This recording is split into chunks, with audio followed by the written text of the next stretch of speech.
क्या आप जानते हो N+L का नियम क्या होता है? नहीं जानते तो इस वीडियो को ध्यान से देखना, समझ में आ जाएगा। ये तो आपको पता है कि नाभिक के चारों ओर वृत्ताकार कक्षाओं में इलेक्ट्रॉन चक्कर लगाते हैं।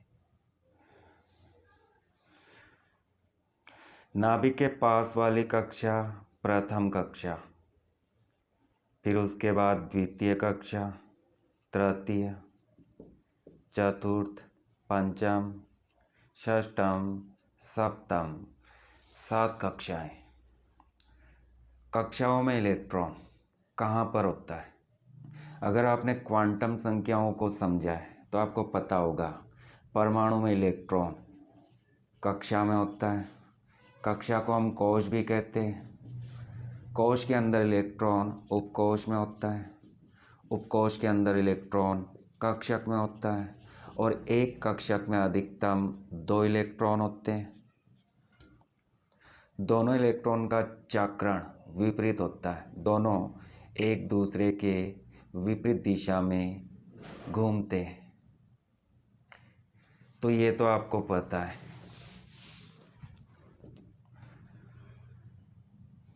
तो प्रथम कक्षा में 1s उपकोश होता है, प्रथम कक्षा का s उपकोश। द्वितीय कक्षा में 2s और 2p उपकोश होते हैं। द्वितीय कक्षा का s उपकोश, द्वितीय कक्षा का p उपकोश। इसी तरह तृतीय कक्षा में s उपकोश, p उपकोश और d उपकोश होते हैं। चतुर्थ कक्षा में कितने उपकोश होते हैं? 4, 4s, 4p, 4d, 4p। पांचवी, छठी और सातवीं, इन तीनों कक्षाओं में 4 उपकोश होते हैं। 5s, 5p, 5d, 5f।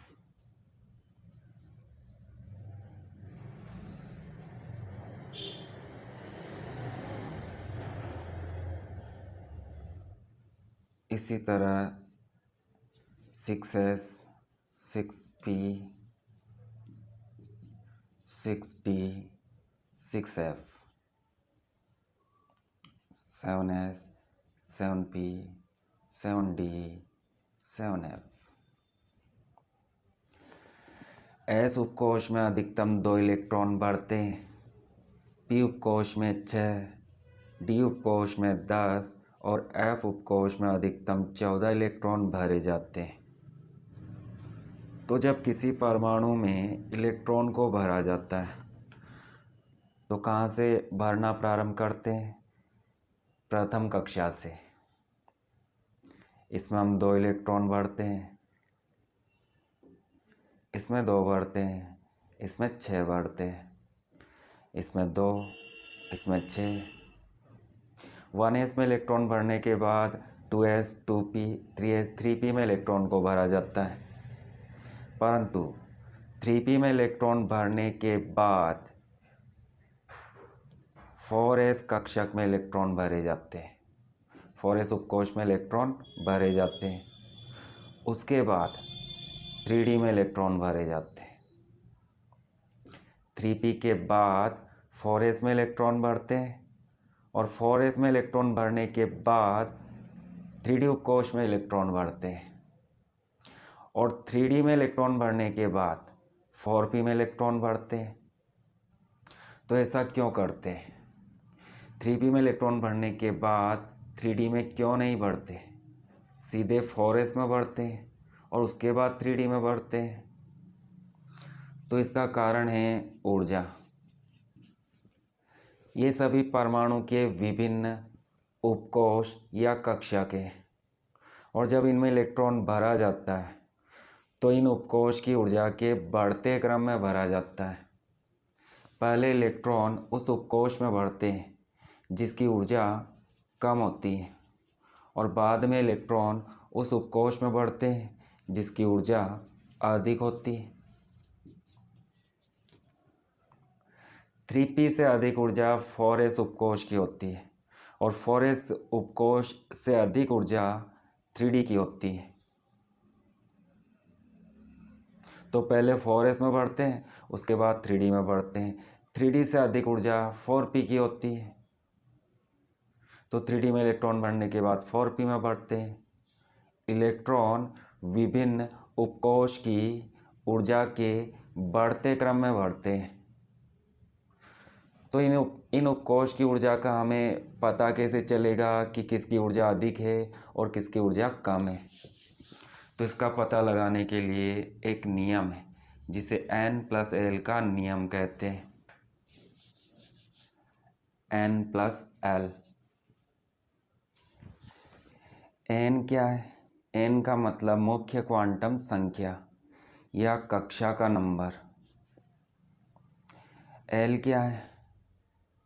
L दिगंशीय quantum संख्या है और L का मान S उपकोष के लिए 0 होता है, P उपकोष के लिए 1 होता है, D उपकोष के लिए 2 और F उपकोष के लिए 3 होता है।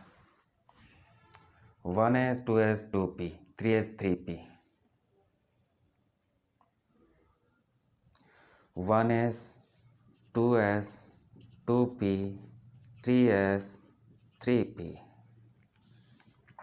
इन उपकोष की ऊर्जा का बढ़ता क्रम पता लगाना है, तो इस नियम का उपयोग करते हैं। 1s उपकोष के लिए N+L का मान निकालते हैं। उपकोष के आगे SPDF उपकोष के आगे जो नंबर लिखा होता है वह कक्षा का नंबर है। इस N का मान है, तो N का मान यहाँ पर कितना है? 1। S उपकोष के लिए इस L का मान कितना है? 0। तो 1 + 0 1। 2s के लिए N का मान 2 और L का मान, इस S उपकोष के लिए L का मान 0। तो 2 + 0 2। 2p के लिए इस N का मान कितना है? 2। P के लिए L का मान 1 होता है, तो 2 + 1 3। 3s के लिए तो N का मान 3 है और S उपकोष के लिए L का मान 0 है। 3p के लिए N का मान 3 और P उपकोष के लिए इस L का मान 1 है। 4। इस नियम के अनुसार जिस उपकोष का N+L का मान कम होता है उसकी ऊर्जा कम होती है और सबसे पहले इलेक्ट्रॉन उस उपकोष में भरे जाते हैं जिसकी ऊर्जा कम होती है। तो यहाँ पर N+L का मान सबसे कम किसका है? 1s का। तो इलेक्ट्रॉन सबसे पहले 1s में भरे जाते हैं, इसकी ऊर्जा कम है। उसके बाद इलेक्ट्रॉन 2s उपकोष में भरे जाते हैं, इसके N+L का मान 2 है। इसकी ऊर्जा, इस 2s की ऊर्जा 1s से अधिक है, परंतु 2s की ऊर्जा 2p से कम है क्योंकि 2s के लिए N+L का मान 2 है और 2p के लिए N+L का मान 3 है। तो 2p की ऊर्जा 2s से अधिक है, तो पहले 2s में इलेक्ट्रॉन बढ़ते हैं, उसके बाद 2p में बढ़ते हैं, परंतु यहाँ पर 2p के लिए N+L का मान 3 है, 3s के लिए N+L का मान 3 है। तो दोनों में से किस में इलेक्ट्रॉन भरे जाते हैं? दोनों के लिए N+L का मान समान है। तो यह नियम क्या बताता है कि जब दो उपकोष के लिए N+L का मान समान होता है तो उस उपकोष की ऊर्जा कम होती है जिसके N का मान कम होता है, जिसका N कम होता है उसकी ऊर्जा कम होती है। तो 2p 3s के लिए N+L का मान तो 3 और 3 है, परंतु 2p के लिए N का मान 2 और 3s के लिए N का मान 3 है। तो जिसका N कम होता है, जिसकी कक्षा का नंबर कम होता है, उसकी ऊर्जा कम होती है। तो इलेक्ट्रॉन 2s के बाद 2p में भरे जाते हैं और 2p के बाद 3s में भरे जाते हैं। 3p के लिए n प्लस l का मान 4 है। इस 3p के बाद 3d आता है। 3d के लिए n प्लस l का मान चेक करते हैं, तो n का मान 3 है और l का मान d के लिए 2 होता है, तो 3d के लिए n प्लस l का मान 5 है। इस 4s को चेक करते हैं। n का मान 4 है और इस l का मान s उपकोष के लिए 0 है, तो n प्लस l का मान क्या होगा? 4। 4p को चेक करते हैं। n का मान 4 है और इस p के लिए l का मान 1 है, तो n प्लस l का मान 5 है। अब ध्यान से समझना, 3p और 4s इन दोनों के लिए n प्लस l का मान समान है, तो इलेक्ट्रॉन उस उपकोष में बढ़ना है जिसके लिए n का मान कम है, कक्षा का नंबर कम है। तो यहाँ पर आप देख सकते हो 3p के लिए कक्षा का नंबर 3 है, 4s के लिए कक्षा का नंबर 4 है। तो 3s में इलेक्ट्रॉन भरने के बाद आपको 3p में इलेक्ट्रॉन भरना है। इसके बाद इलेक्ट्रॉन किस में भरना है? इन दोनों में से। तो 3d के लिए n प्लस l का मान 5 है, 4s के लिए 4 है, तो 3p के बाद 4s में इलेक्ट्रॉन भरना है। 4s के लिए n प्लस l का मान 4 है और 3d के लिए n प्लस l का मान 5 है, तो 4s की ऊर्जा कम है, 3d की ऊर्जा अधिक है, तो 4s में इलेक्ट्रॉन भरने के बाद हमें 3d में भरना है। परंतु 3d और 4p इन दोनों को हम चेक करते हैं, तो दोनों के लिए n प्लस l का मान 5 है, तो इन दोनों में से इलेक्ट्रॉन किस में भरना है? जिसकी कक्षा का नंबर मतलब n का मान कम होगा, और n का मान कम है 3d के लिए। 3d के लिए n का मान कितना है? 3। और 4p के लिए n का मान कितना है? 4। तो 3d में इलेक्ट्रॉन भरते हैं और 3d में इलेक्ट्रॉन भरने के बाद 4p में इलेक्ट्रॉन भरते हैं। तो यहाँ पर ऊर्जा का बढ़ता क्रम क्या होगा? 1s 2s 2p 3s 3p। 3p के बाद इलेक्ट्रॉन हम किस में बढ़ते हैं? 4s में, और उसके बाद 3d में। तो यहाँ से हम 3d को हटा देते हैं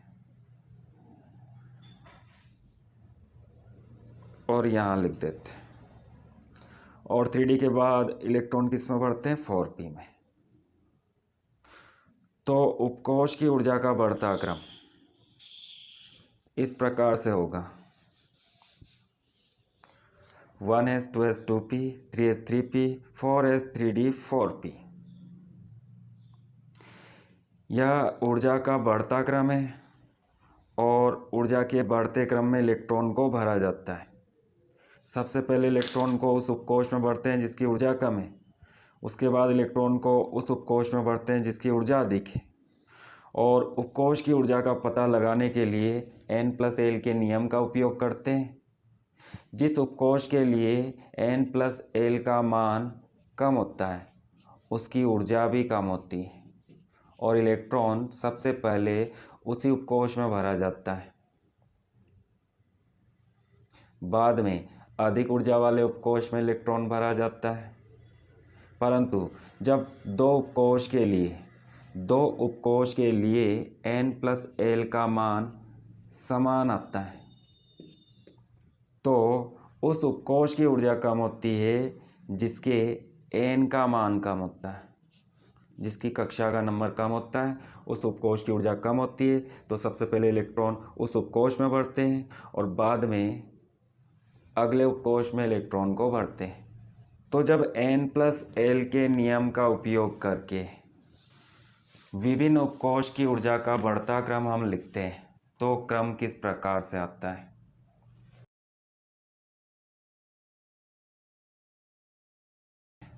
और ये सारा क्रम इलेक्ट्रॉन की ऊर्जा का बढ़ता क्रम, इन उपकोष की ऊर्जा का बढ़ता क्रम है।